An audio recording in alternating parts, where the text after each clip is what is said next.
On this episode of China Uncensored, could Japan's new military aggression be the biggest threat to China and to the feelings of the Chinese people?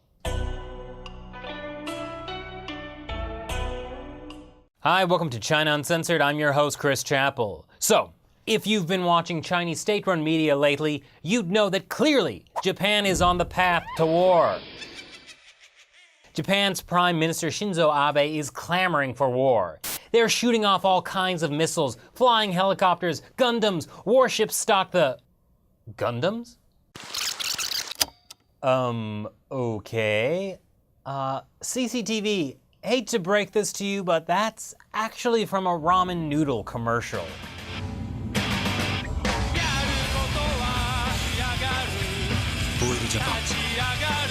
Okay, so maybe state-run media got that one wrong, but at least they're right in concept. Japan is creating all sorts of new weapons technologies, like this new helicopter design reported by Global Times. Amazing, right? As the article says, it looks like something out of science fiction. Actually, yeah, it doesn't even look real. But the story was picked up by Xinhua, the official mouthpiece of the Communist Party. So it must be meganerd.deviantart.com. It's from a website called DeviantArt, not a real helicopter. Okay, so several times party mouthpieces may have exaggerated Japan's militaristic ambitions a little bit, but what are a few white lies in service of a greater truth? Japan is planning to wage war on China.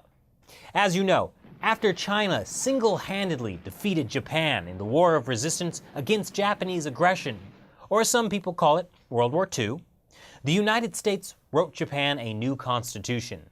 Part of it stipulates that Japan would forever renounce war as a sovereign right, i.e., Japan can only have military for self-defense. And perhaps with good reason.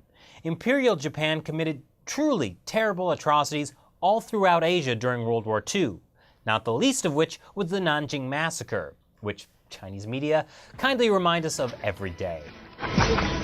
But now, Chinese media tells us Japan is prepared to ignore its constitution and mobilize for war once again. Imagine a country ignoring its own constitution. So let's take a look at the details. Okay. So it seems Japan's lower house of parliament passed a package of national security bills on July 16th. They would allow Japan to mobilize troops overseas if Japan is attacked or if one of its close allies is attacked. They appear not to change the constitution, but rather to reinterpret part of it to respond to 21st century security threats. And they still don't allow Japan to attack another country or to expand its territory through war.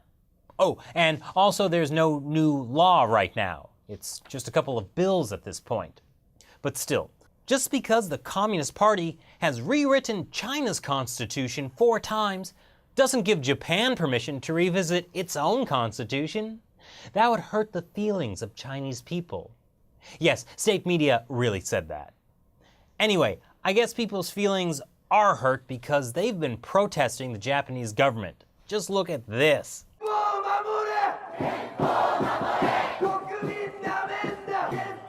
Wait, what's that, Shelley? The protests are in Japan? Oh, and according to public opinion polls, Japanese voters are opposed to the new legislation 2-1? Huh, that doesn't sound like a country on the warpath. Well, let's take a look at Japan's parliament when they passed the bill package. Oh, it only passed because the opposition walked out in protest. And again, this is only the lower house of Japan's parliament. So, Chinese media is freaking out about immensely unpopular legislation that might not even become law. And even if it does, it wouldn't fundamentally change the anti-war provisions of Japan's constitution. I mean, who even supports this? Wait, what? The United States? The ones who made it so Japan couldn't fight a war in the first place? I mean, it's not like the US needs Japan to protect it. But it would make a difference in the South China Sea. China has claimed most of the region as part of its territory. Based mainly around artificial islands, they've been building on reefs in disputed territorial waters. China's neighbors love that, the way we all love Nazis. The US wants to make sure China doesn't control the shipping lanes and mineral resources in the South China Sea and the East China Sea. So the US needs help from its allies, including Japan. Japan wants to defend its claims too, and it also has to deal with national security challenges that didn't exist in the 1940s, like cyber espionage, terrorism, and so on, which can often expand outside Japan's physical borders. That's why Prime Minister Shinzo Abe is trying to push this legislation through. And it's clearly making the Chinese Communist Party a little nervous.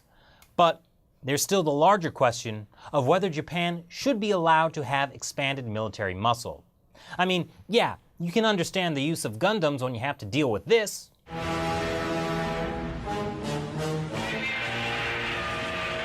But Japan did commit serious atrocities during World War II, and many in Asia, not just China, feel that not enough has been done to redress them. On the other hand, Shinzo Abe feels Japan should move past its guilt and become a normal country. And on the other hand, I feel giant robots should be used to make giant cups of ramen. How do you feel? Leave your comments below and be sure to subscribe for more episodes of China Uncensored. And please, support this show by clicking here or in the link below to join the China Uncensored 50-cent army on Patreon. Once again, I'm Chris Chappell. See you next time. Taylor Swift is in hot water for her TS 1989 shirt design that she was selling online in China ahead of her upcoming concert in November. Ni hao, it's Taylor Swift. Be sure to check out my new authentic merch, now available in China. One group of teens is doing something a little different this summer. They're called Ride to Freedom. 26 kids aged 11 through 25 from 15 different countries.